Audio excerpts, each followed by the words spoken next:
نحمده ونصلي على رسوله الكريم أما بعد فأعوذ بالله من الشيطان الرجيم بسم الله الرحمن الرحيم رب اشرح لي صدري ويسر لي أمري واحلل عقدة من لساني يفقهوا قولي۔ حفاظت کی دعائیں جو ہم نے شروع کی تھی اس میں آج ہم سورۃ البقرہ کی آخری دو آیات کی فضیلت پڑھیں گے۔ نمبر 2 دعا جو ہے، اعوذ باللہ من الشیطان الرجیم بسم اللہ الرحمن الرحیم آمن الرسول بما انزل الیہ من ربہ والمؤمنون کل آمن باللہ وملائکتہ وکتبہ ورسلہ لا نفرق بین احد من رسلہ وقالوا سمعنا واطعنا غفرانک ربنا والیک المصیر لا يكلف الله نفسا الا وسعها لها ما كسبت وعليها ما اكتسبت ربنا لا تؤاخذنا ان نسينا او اخطأنا ربنا ولا تحمل علينا اصرا كما حملته على الذين من قبلنا ربنا ولا تحملنا ما لا طاقة لنا به واعف عنا واغفر لنا وارحمنا انت مولانا فانصرنا علی القوم الکافرین۔ عبداللہ بن عباس بیان کرتے ہیں کہ ایک دن جبریل علیہ السلام نبی صلی اللہ علیہ وسلم کے پاس بیٹھے ہوئے تھے کہ ایک بہت زور کی آواز سنی۔ جبریل علیہ السلام نے اپنا سر اٹھایا اور کہا کہ آسمان کا ایک دروازہ ہے جو آج کھلا ہے، آج سے پہلے یہ کبھی نہ کھولا گیا۔ پھر اس سے ایک فرشتہ اترا۔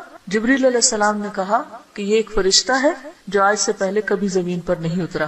فرشتے نے سلام کیا اور کہا کہ آپ صلی اللہ علیہ وسلم کو 2 نوروں کی خوشخبری ہو جو آپ کو عنایت ہوئے ہیں، آپ سے پہلے یہ کسی نبی کو نہیں دیے گئے، اور دوسری سورۃ البقرہ کی آخری آیات، کوئی حرف اس میں سے تم نہ پڑھو گے کہ اس کی مانگی ہوئی چیز تمہیں نہ ملے، یعنی اس کو پڑھ کر اور دعائیں بھی قبول ہوتی ہیں۔ تو بات یہ ہے کہ اللہ تعالیٰ نے مختلف چیزوں کو مختلف پر فضیلت بخشی، جیسے رات ساری برابر نہیں، رات کا آخری حصہ اپنے فضیلت کے اعتبار سے باقی رات پر بھاری، یعنی سحری کا وقت جو ہے اس میں اللہ سبحانہ وتعالی خاص طور پر دعائیں سنتے ہیں۔ اسی طرح دن کے اول حصے میں اللہ نے برکت رکھی ہے، اللہم بارک لی امتی فی بکورہا، یعنی صبح کا جو وقت ہوتا ہے۔ اسی طرح ہفتے کے دنوں میں جمعے کے دن کو فضیلت بخشی، سال کے مہینوں میں رمضان کو فضیلت بخشی۔ اسی طرح جگہوں کے اعتبار سے اللہ تعالیٰ نے مکہ کو خاص طور پر چن لیا، پیغمبروں میں بھی اللہ تعالیٰ نے بعض کو بعض پر فضیلت دی، اعمال میں بھی اللہ تعالیٰ نے بعض اعمال کو بعض اعمال پر فضیلت دی۔ اسی طرح قرآن مجید کی بعض آیات کو بعض پر فضیلت دی گئی، حالانکہ کلام سارا اللہ سبحانہ وتعالیٰ کا ہے، لیکن بعض حصہ بعض سے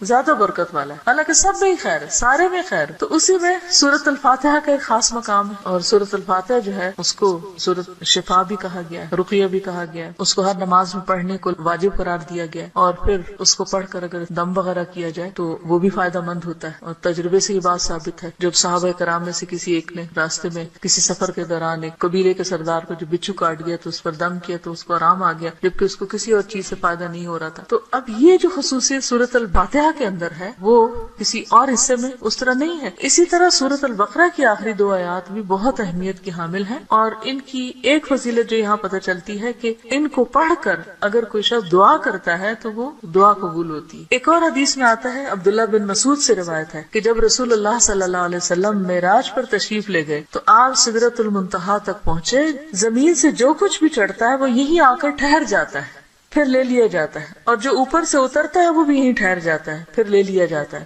اللہ تعالیٰ نے فرمایا یخشى السدرۃ ما یخشى، جب ڈھانپ رہا تھا سدرہ کو جو کچھ کے ڈھانپ رہا تھا۔ جب نبی صلی اللہ علیہ وسلم معراج پر تشریف لے گئے تو جو بیری کا درخت تھا اس کے اوپر جو روشنی تھی اس کی بات ہو رہی ہے۔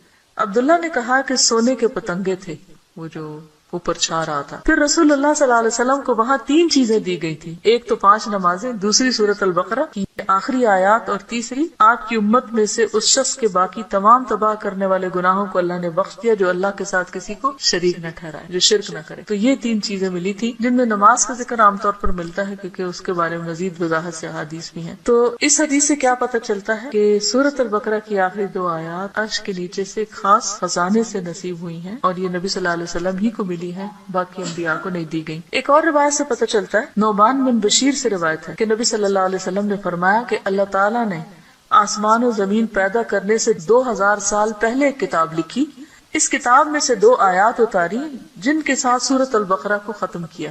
کب کی بات ہے یہ؟ زمین و آسمان کے پیدا کرنے سے 2000 سال پہلے کی بات. قلم کب پیدا ہوا تھا؟ 50,000 سال پہلے باقی چیزوں کی تخلیق کے. جس گھر میں 3 رات یہ آیات پڑھی جائیں شیطان اس کے قریب نہیں آتا.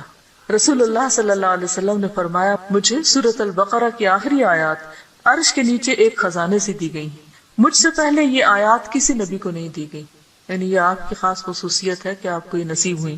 اور پھر ایک اور جگہ یہ بات بھی پتہ چلتی ہے ان آیات کے بارے میں کہ جو شخص رات کے وقت ان آیات کو پڑھ لیتا ہے تو وہ اسے ہر چیز سے کافی ہو جاتا ہے. تو آپ اس کو اپنی عادت بنا سکتے ہیں، رات کو سونے سے پہلے پڑھ لیں یا کسی نماز میں پڑھ لیں، مغرب یا عشاء کی نماز میں پڑھ لیں یا ویسے ہی بیٹھ کے پڑھ لیں، کیونکہ ان کی فضیلت بہت زیادہ ہے. تو ان آیات کا ترجمہ جو ہے وہ آپ دیکھ سکتے ہیں قرآن پاک ترجمے والے سے. لیکن یہ ہے کہ جو خاص بات ان آیات میں کی گئی ہے، پہلے تو اس میں ایمان پر بات ہے کہ رسول خود بھی ایمان لائے ہیں اور سارے مومن بھی. کن کن چیزوں پر؟ اللہ پر، ملائکہ پر، کتب پر، رسول پر. دوسری اہم بات لا نفرق بین احد من رسلہ، کہ ہم رسولوں کے درمیان فرق نہیں کرتے. فضیلت جو اللہ نے ان کو دی وہ اللہ ہی نے دی، لیکن ہمارا کیا فرض بنتا ہے کہ سب پر ایمان لائیں. اور پھر صحابہ کرام نے کیا کہا؟ وقالوا سمعنا واطعنا، کہ ہم نے سنا اور ہم نے اطاعت کی، ہم ایمان لے آئے اور جو کچھ ہمیں کہا جائے گا ہم اس کو مانتے ہیں. ہمیں اس کے بدلے کیا چاہیے؟ غفرانک، تیری بخشش چاہیے. یعنی بندہ اللہ کی بات مانتا ہے اور اللہ تعالیٰ اس کے ساتھ بخشش کا وعدہ کرتا ہے. ربنا وإلیک المصیر. اور یہ بخشش کیوں ضروری ہے کہ اللہ تعالیٰ ہم کو معاف کر دے؟ کیونکہ ہم نے اللہ کی طرف پلٹنا ہے، لوٹنا اسی کی طرف، رجوع اسی کی طرف. پھر فرمایا کہ لا یکلف اللہ نفسا الا وسعها، ہر بندے سے حساب اتنا ہی ہے جتنی وہ استطاعت رکھتا ہے، اسی کا مکلف ہے. اس سے زیادہ اس سے نہیں پوچھا جائے گا، چاہے جسمانی صحت ہو، چاہے مال ہو، چاہے اولاد یا عقل یا کچھ بھی. تو ہر شخص کا حساب اتنا ہی ہے. لہا ما کسبت وعلیہا ما اکتسبت، اسی کو ملے گا جو اس نے نیکیاں کی اور اسی کے ذمہ ہے وبال جو اس نے غلط کام کیے. فائدہ بھی اسی کا اچھے کام کرنے کا اور نقصان بھی اسی کا غلط کام کرنے کا. تو پھر ہم دعا کیا کرتے ہیں؟ ربنا لا تؤاخذنا ان نسینا او اخطانا، اللہ اگر ہم بھول جائیں یا ہم سے خطا ہو جائے تو تو ہمیں پکڑنا نہیں، مؤاخذہ نہیں کرنا. ربنا ولا تحمل علینا اصرا کما حملته الذین من قبلنا، اللہ ہم پر وہ بوجھ نہ ڈالنا جو ہم سے پہلے لوگوں پہ ڈالنا. یعنی ان کی شریعتیں جو تھی وہ مشکل تھی، ہماری شریعت بہت آسان ہے. مثلا نبی صلی اللہ علیہ وسلم جب حج پہ تشریف لے گئے تو آپ نے کچھ ریچولز کی ایک ترتیب بتائی، لیکن چونکہ کراؤڈ بڑا تھا تو اس ترتیب میں کچھ لوگوں نے فرق کر دیا. کیا تھا کہ جیسے آپ پہلے رمی جمار کریں، پھر اس کے بعد سر مڈائیں، پھر اس کے بعد احرام کھول دیں، لیکن کچھ لوگوں نے اس ترتیب کو آگے پیچھے کر دیا. تو اس پر آپ نے فرمایا لا حرج، لا حرج، کوئی حرج نہیں، کوئی نقصان نہیں. تو یہ ہمارے دین کی ایک سہولت ہے، آسانی ہے. تو یہاں دعا یہ مانگی جا رہی ہے کہ اللہ جس طرح پچھلے لوگوں کے اوپر پابندیاں لگ گئی تھی یا ان کو کچھ مشکلات ہوئی تھی تو ہمیں اس سے محفوظ رکھ. ربنا ولا تحملنا ما لا طاقت لنا به، اللہ ہمارے اوپر ایسا بوجھ نہ ڈالنا جس کی ہم میں طاقت نہیں. ہم دیکھیے کہ اگر ہم امن سے ہیں، سلامت ہیں، ہم سانس لے رہے ہیں، کھا پی رہے ہیں، جس کا مطلب اللہ کی رحمت ہے ہم پر. کوئی بھی چیز آپ دیکھیں کہ کسی وقت بھی آؤٹ آف کنٹرول ہو سکتا، سورج کسی وقت آؤٹ آف کنٹرول ہو سکتا، ستارے آپس میں ٹکرا سکتے ہیں، زمین کے اندر سے لاوا ابل سکتا ہے، زلزلہ آ سکتا ہے، انسان کسی کام کرنے کی سکت نہ رکھے، بیٹھے بٹھائے اس کو کچھ ہو سکتا ہے، اس کے بولنے کی قوت، اس کے دیکھنے کی، اس کے سننے کی کچھ بھی چھن سکتی ہے. تو اللہ تعالیٰ سے ہم دعا کرتے ہیں کہ یا اللہ ہم پر وہ بوجھ نہ ڈال جس کے اٹھانے کی ہم میں سکت نہیں، یعنی ایسی کسی آزمائش میں نہ ڈالنا کہ جس سے ایمان جانے کا خطرہ ہو. کچھ دن پہلے مجھے کسی نے فون کیا اور بتایا کہ فلاں جگہ پر جو لوگ قید ہوئے تھے ان میں سے ایک کو 40 سال کی قید و مشقت کی سزا سنائی گئی. جگہ کا نام میں ویسے نہیں لے رہی کہ پھر پن پوائنٹ ہو جاتا ہے کہ کہاں کی بات. تو میری بیٹی نے کہا کہ میرے ذہن سے یہ بات اتر ہی نہیں رہی، کیونکہ جو اس آدمی کی بیوی تھی اس نے فوراً ہی کھلا لے لی کہ میں تو اتنا ویٹ نہیں کر سکتی، اور حالانکہ اس کی بچی بھی تھی چھوٹی. اور 40 سال تک کون جیتا ہے ماں باپ میں سے، بہن بھائیوں میں سے، کہ جو اس کو پیچھے ملنے کے لیے جائیں. اور سزا بھی کوٹڑی کی سزا ہے، کیونکہ تکلیف دہ قسم کی سزا ہے. تو وہ کہتی اس شخص کی بیوی نے خود آ کے بتایا کہ میں یعنی کہ کس طرح یہ سب کچھ ہوا اور کیسے وہ پکڑا گیا اور کیسے سزا ہوئی، کس طرح میں نے خلا لے لی اور اب میں خود ارن کر رہی ہوں، اپنا زندگی چلا رہی ہوں. کہتی کہ مجھے جو چیز بہت زیادہ ڈسٹرب کر رہی ہے وہ یہ کہ دنیا میں بھی بعض اوقات لوگوں پر ایسی بڑی بڑی تکلیفیں آ جاتی ہیں کہ جس میں سارے ہی ساتھ چھوڑ جاتے ہیں. تو قبر میں کیا ہوگا، جہنم میں کیا ہوگا، کوئی حال نہیں پوچھنے آئے گا. اس لیے بہت ضروری ہے کہ ہم ایک تو دنیا میں بھی ایسی آزمائشوں سے پناہ مانگیں، کیونکہ آپ دیکھیں کہ آپ کو 40 سال ایک کمرے کے اندر رہنا پڑے یا ایک 4 دیواری کے اندر رہنا پڑے تو انسان کی حالت کیا ہو جائے. ہم اچھے بھلے کھاتے پیتے چلتے پھرتے، ہم کہتے ہیں جی اب ہمارے فزیکل چینجز آ رہے ہیں، اب ہم جوان ہو رہے ہیں، اب ہم بوڑھے ہو رہے ہیں، اب